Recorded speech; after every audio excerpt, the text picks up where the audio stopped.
श्री शिवाय नमस्तुभ्यम। हर हर महादेव। पूज्य गुरु जी के श्रीमुख से बैतूल में माँ ताप्ती शिव महापुराण कथा चल रही है। आज बैतूल में हो रही शिव महापुराण कथा का 5वां दिन है। आज की कथा में गुरु जी ने विषम परिस्थिति में करने वाला एक नया उपाय बताया है और कुछ विशेष जानकारी और पत्र पढ़कर बताए हैं। उनके बारे में आज इस वीडियो में बताने वाली हूँ। आज का नया उपाय आपको वीडियो के आखिरी में बताऊंगी, तो वीडियो के आखिरी तक बने रहें और वीडियो को आखिरी तक देखते रहें। आज की कथा में गुरुजी ने बताया, कल रात बैतूल के पांडाल में भोलेनाथ ने स्वयं दर्शन दिए हैं भक्तों को। सभी वहां रुके श्रद्धालुओं ने पूरी रात पूजा अर्चना की, भक्ति में डूबे रहे। आखिर क्या हुआ कल रात बैतूल में, गुरुजी ने आज की कथा में बताया है।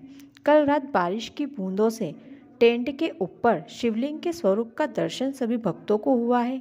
महादेव ने अपने होने का आभास सभी भक्तों को कराया है।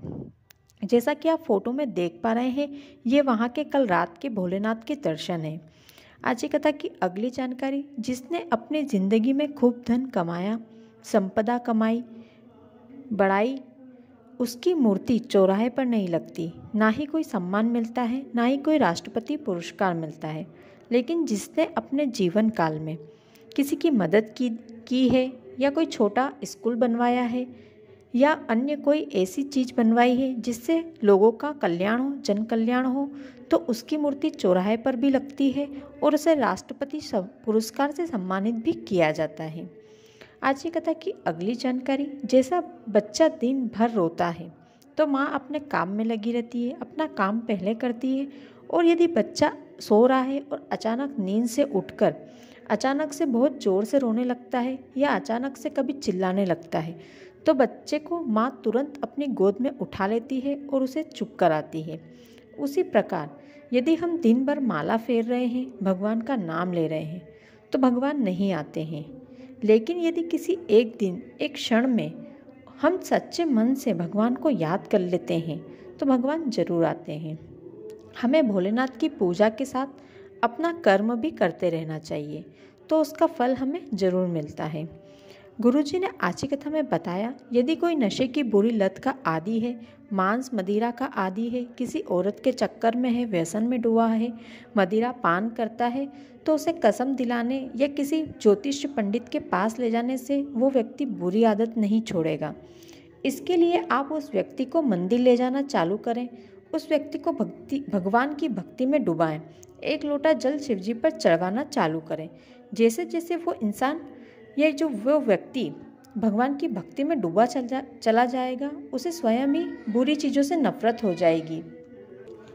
आज की कथा की अगली जानकारी जो गुरुजी ने बताई है, जब कथा के पांडाल में बैठकर हम कथा सुनते हैं, तो हो सकता है उस कथा के पांडाल में कोई व्यक्ति ऐसा हो जो केवल भगवान की भक्ति में डूबा रहता हो, भगवान का भजन करता हो। ऐसे व्यक्ति का केवल स्पर्श मात्र ही हमें परमात्मा से मिलवा देता है। इसलिए कहते हैं, जब भी हमारे आसपास कथा हो रही है, तो एक बार जरूर उस कथा के पांडाल में जाकर कथा सुनना चाहिए। आज की कथा की अगली जानकारी, जितना फल हमें एक लोटा शिवजी पर जल चढ़ाने से नहीं मिलता है, उससे कहीं ज़्यादा फल हमें शिव मंदिर में झाड़ू और पोछा करने से प्राप्त होता है।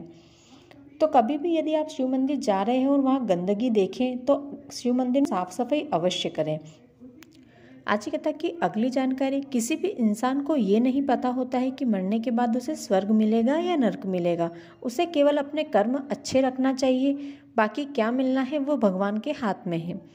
आज की कथा की अगली जानकारी, कभी भी आपको ये नहीं सोचना चाहिए कि हम परिवार का भरण पोषण कर रहे हैं। कोई एक व्यक्ति परिवार का भरण पोषण नहीं कर सकता, क्योंकि कोई नहीं जानता घर में जो हो रहा है या जो आ रहा है वो किसके भाग्य का आ रहा है। परिवार में जितने लोग होते हैं, सबका अपना अपना भाग्य होता है, और किसके भाग्य का आपको घर में मिल रहा है ये कोई नहीं जानता। क्योंकि परिवार में एक व्यक्ति ऐसा होता है जिसकी भक्ति और भजन का फल पूरे परिवार को मिलता है, और पूरे परिवार को उसका भजन भक्ति का बल तार देता है। इसलिए सभी लोगों के में एकता होनी चाहिए। जो फल एकता में है वो अलग होने में नहीं। हो सकता है आज जिस आराम में आप हैं, अगर कल को यदि आप अपने परिवार से अलग हो जाते हैं तो आपको अलग होने के बाद वो आराम मिले, वो फल मिले या नहीं मिले, कोई नहीं जानता है। आज की कथा की अगली जानकारी, जिसके घर में पार्थिव शिवलिंग का निर्माण करके पूजन और अभिषेक किया जाता है और पूजा के बाद उससे विसर्जन कर दिया जाता है, तो उस घर में कभी अकाल नहीं पड़ता है, उस घर में बड़ी बीमारी कभी प्रवेश नहीं कर सकती। और जिस जगह की मिट्टी का उपयोग पार्थिव शिवलिंग बनाने के लिए किया जाता है, वो मिट्टी भगवान भोलेनाथ उसे आनंदमय बना देते हैं। आज की कथा की अगली जानकारी, यदि आपके पास कभी बेलपत्र ना हो तो एक फूल की पंखुड़ी को बेलपत्र मानकर शिवजी पर समर्पित कर दें। वो फूल की पंखुड़ी भी बेलपत्र बन जाती है। भोलेनाथ उस पंखुड़ी को बेलपत्र के रूप में स्वीकार करते हैं। आज की कथा की अगली जानकारी, गुरुजी ने बताया जितने कदम चलकर हम मंदिर जाते हैं या किसी कथा के पंडाल में जाते हैं या फिर किसी अपने गुरु के द्वार जाते हैं, उतने ही अश्वमेध यज्ञ का फल हमें मिलता है। आज की कथा का पहला पत्र उषा जी ने छिंदवाड़ा से लिखा है। वे लिखती हैं, गुरुजी भोलेनाथ की महिमा क्या बताऊं, उन्होंने मुझे क्या दिया और मेरे अटूट विश्वास को उन पर प्रबल कर दिया।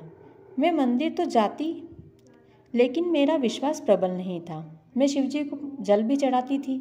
मेरी बेटी और बहू दोनों को संतान नहीं थी। डॉक्टर का इलाज भी करवाया लेकिन डॉक्टर ने मना कर दिया कि आपके यहाँ संतान हो ही नहीं सकती। मेरी बेटी और मेरी बहू दोनों उदास हो गई।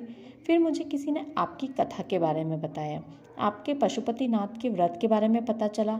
मैंने आपकी कथा सुनी और टीवी के सामने ही बाबा से कामना की, बाबा तू दयालु है, तू कृपालु है, मेरे बहू और बेटी की गोद भर दे। और मैंने अपनी बेटी और बहू दोनों से आपका बताया हुआ सफ़ेद आंकड़े की जड़ वाला उपाय किया और 3 महीने बाद बाबा ने मेरी बहू और बेटी दोनों की गोद भर दी। दोनों के यहाँ एक एक पुत्र का जन्म हुआ। बाबा ने अपनी कृपा हम पर करी। हम यहाँ धोग लगाने के लिए आए हैं। आज की कथा का दूसरा पत्र बेकुसुम जी ने बैतूल से लिखा है। वे लिखती हैं, गुरुजी एक बार हमने सोयाबीन की बुवाई की और उस वर्ष पानी नहीं गिरा। सभी किसान की फसलें सूखने लगी। सभी किसान लोग परेशान हो गए। हमारी एक महिला मंडली है। तब हम सभी महिलाओं ने शिवजी की पूजन का मन बनाया। शिवजी का मंदिर में पूजन किया। उसके बाद पार्थिव शिवलिंग का निर्माण करके अभिषेक और पूजन किया और उन पार्थिव शिवलिंग का विसर्जन हमने कर दिया। तभी महादेव की कृपा हुई और सभी ओर वर्षा हो गई। सभी किसानों की फसल अच्छी रही। अब बारी आती है आज की कथा के नए उपाय की। गुरुजी ने बताया, यदि कभी आपके जीवन में कोई विषम परिस्थिति आ जाए, दुख आ जाए, दुख की घड़ी आ जाए, कुछ समझ में नहीं आए, तब सब तरफ से हार गए हों, तो बेलपत्र के पेड़ के नीचे, वहीं की मिट्टी से बेलपत्र के पेड़ के नीचे पार्थिव शिवलिंग का निर्माण करें, उसका जल से अभिषेक करें, पूजन करें और 5 बेलपत्र अपनी कामना करके समर्पित करें। फिर दिया लगाकर अपने मन की कामना एक बार फिर से बाबा से कहें और फिर उस शिवलिंग का विसर्जन कर दें। यदि आपके पास आसपास कोई नदी ना हो तो उस शिवलिंग का विसर्जन अपने घर की क्यारी में गड्ढा खोदकर मिट्टी में कर दें। उस दुख से, उस विषम परिस्थिति से बाबा आपको जरूर निकालेंगे। बैतूल में हो रही शिव महापुराण कथा का आज 5वां दिन था। अब केवल 2 दिन शेष की कथा रही है। इसके बाद 23 दिसंबर से 29 दिसंबर तक मालेगांव नासिक में पुण्य शिव महापुराण कथा होगी। यदि आप इस कथा की संपूर्ण जानकारी प्राप्त करना चाहते हैं तो मुझे कमेंट करके बताएं, तो मैं आपके लिए इसका एक अलग से वीडियो बनाऊंगी। साथ ही आप मेरे चैनल को सब्सक्राइब कर लें ताकि जब भी मैं इस कथा की जानकारी का वीडियो अपलोड करूं तो आपको नोटिफिकेशन मिल जाए और आप उस वीडियो को देख पाएँ।